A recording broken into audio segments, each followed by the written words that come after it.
امریکہ کی مغربی ریاست کیلیفورنیا کے شہر لاس اینجلس میں لگی آگ پر جو اس وقت ایک بڑے ایریے کو جو ہے اپنی لپیٹ میں لیے ہوئے ہے۔ امریکی ریاست کیلیفورنیا کے سب سے بڑے شہر لاس اینجلس میں لگنے والی آگ سے اب تک کم از کم 10 ہلاکتیں ہو چکی ہیں اور تقریباً 10,000 مکان اور عمارتیں جل کر مکمل طور پر تباہ ہو چکی ہیں۔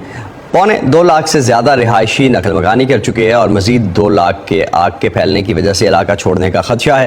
آگ کی وجہ سے اب تک 34,000 ایکڑ رقبہ مکمل طور پر جل چکا ہے، جبکہ فائر فائٹرز آگ بجھانے کی کوششوں میں ہیں، جبکہ خبر رساں ادارے رائٹرز کے مطابق جن علاقوں میں آگ بجھا دی گئی ہے وہاں واپس آنے والے رہائشیوں کو راکھ کے سوا کچھ نہیں مل رہا۔ امریکی ریاست کیلیفورنیا کے جنگلات میں کئی مقامات پر لگی تباہ کن آگ گزشتہ 4 دہائیوں کے دوران سب سے زیادہ شدید بتائی جاتی ہے۔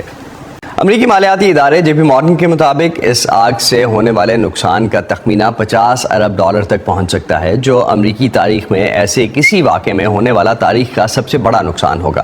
ریاست کیلیفورنیا کے رہائشی اپنی جان بچانے کے لیے کیا کر رہے ہیں اور اس آگ سے کس طرح سے متاثر ہوئے ہیں، انہیں سے جانتے ہیں۔ میں ابھی اپنے آبائی گھر سے آ رہا ہوں جہاں میری والدہ رہتی ہیں اور وہ مکمل طور پر جل چکا ہے۔ پہلے تو مجھے یہ جھٹکا لگا اور پھر میں اپنے گھر گیا تو وہاں بھی یہی حال تھا، وہ بھی مکمل راکھ بن چکا ہے۔ اس سب پر یقین کرنے کے لیے مجھے سب اپنی آنکھوں سے دیکھنا پڑا۔ ہم چاہتے ہیں کہ ہماری حکومتیں جنگلوں کی آگ کی صورت میں زیادہ فعال ہوں۔